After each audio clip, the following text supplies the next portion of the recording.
Howdy gang, it's Zippo. This is for Jesse. I'm going to try to help him get his 16 horse going in one of the tractors that he's got that's got a loader on it that I'm jealous about because I want a loader.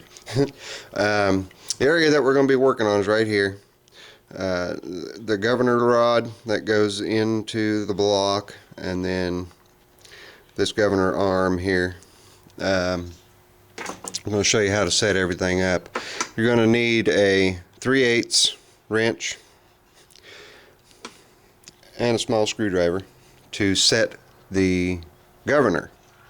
The way that that's done, just stick the screwdriver in the slot. You're going to loosen this nut. You're going to turn the governor as far clockwise as you can till it stops. Then you're going to move your arm down in conjunction with, and then tighten your arm. When you release, the spring will pull up a little bit and it'll actuate the let me pan out here, back it up just a little bit so you can see. Okay, this is your rod, and that rod is going up to your throttle on the back side. So when this is moved, your throttle opens and closes, as you can see. Okay, you want this set. Let's get back up close again.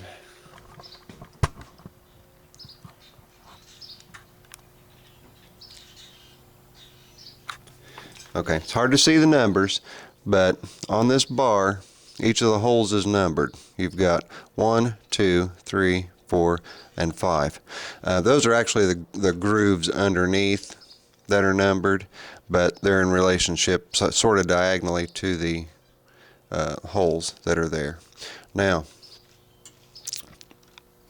up here on this part, you can see the spring goes in here, and it's set in the opposite of this spring. So you've got the long part of the spring here, and then you've got the long part of the spring down here. Okay, so orient them just like that. Put this spring in your number 1 hole right here, and then start off by putting your spring, or this spring, I'm sorry, back up. This spring always goes in the 5th hole. And what the 5th hole actually has is a pin in it with a hole, and that allows, when you've got full throttle, that allows for that spring to float in there and not bind. Okay, and then when you drop your throttle all the way down, it allows it to regulate it at idle speed.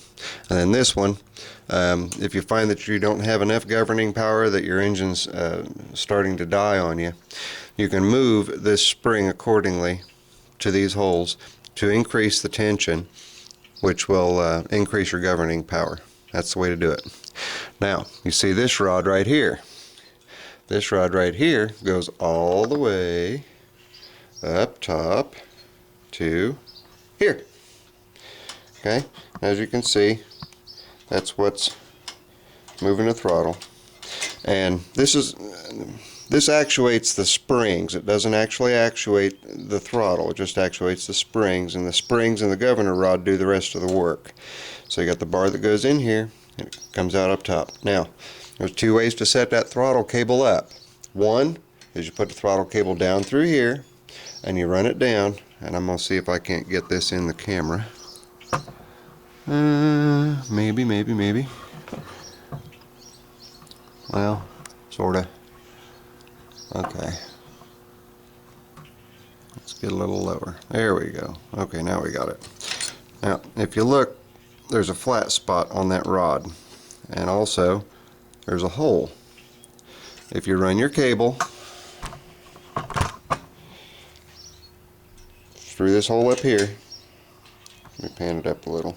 If you run your cable down through this hole, you'll have little adjusting nuts on your cable that you'll want to put one on top and one on bottom to hold the relationship of the cable in place. The cable needs to stay where you put it. That keeps your adjustment in line.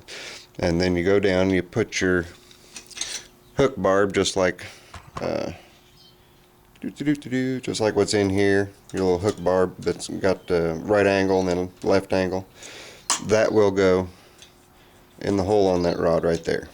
Okay, that's if you're feeding it from the top.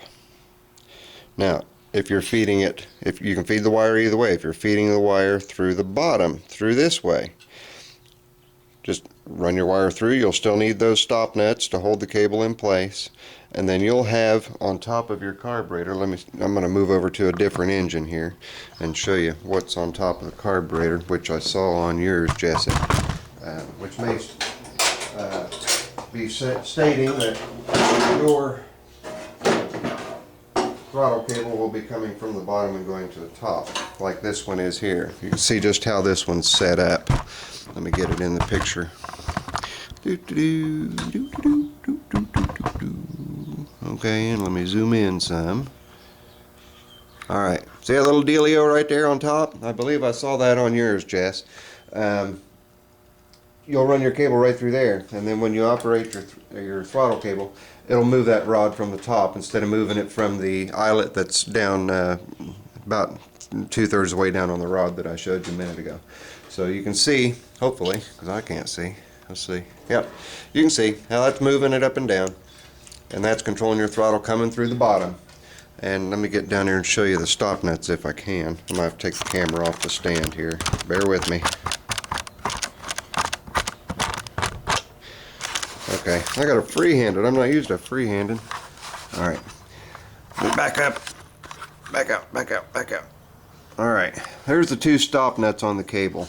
Let me see if I can't point to them so you're sure that you know what I'm talking about. Here's your stop nuts right here. 1, 2, and you put those on, and as you know, you adjust those up and down to get the cable in the right position, whether up or down. Doesn't matter which way your throttle cable is going. And Jess, that should take care of you, buddy. If you've got any more questions on how the linkage gets hooked up, just give me a holler. I'm gonna give you just a little bit of quiet time just to look and soak this one in.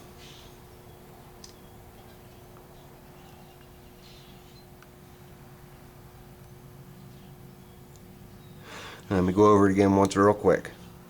This goes to the carburetor that operates the throttle opening and closing. Your governor rod, you'll loosen this, you'll move your governor rod full to the right, you'll pull this to the right, and then tighten everything down. You'll do that with your springs in place and with this rod in place, or you won't get it right. Okay, if you need more governing power, move it from 1 to 2. Keep playing with it. Keep playing with it until you get it, the governor where you want it to be, where the engine stays at a constant speed. That's your ultimate goal. You don't want the engine to rev under load. You don't want it to die under load. You want it to stay constant. So, and then again, the rod here with the hole in it, if you run your cable to this, from the top down to this, and you move it up and down, that'll control your throttle.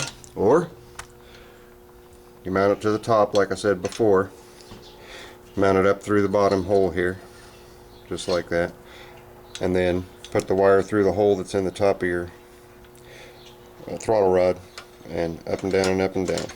Now these are throttle stops. I don't have the bottom one adjusted. The top adjustment is, I use that to get the springs to where they're just laxed enough that the engine will drop to idle. Because all my engines start at idle.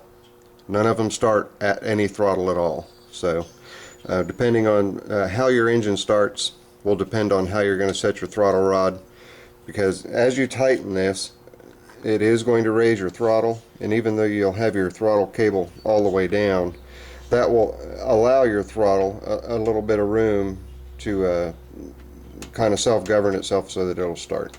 When I start mine, they're always started at low idle, just like that. So, and you see a little bit of spring play there. That gets suctioned out. When the engine starts, that just sucks down and just stays right down there just like that. So that's how you set it up, Jess. And if anybody else has any questions, give me a holler. I'm at 9 minutes and 40 seconds. I've babbled long enough. This is Zippo. I'm out. Later.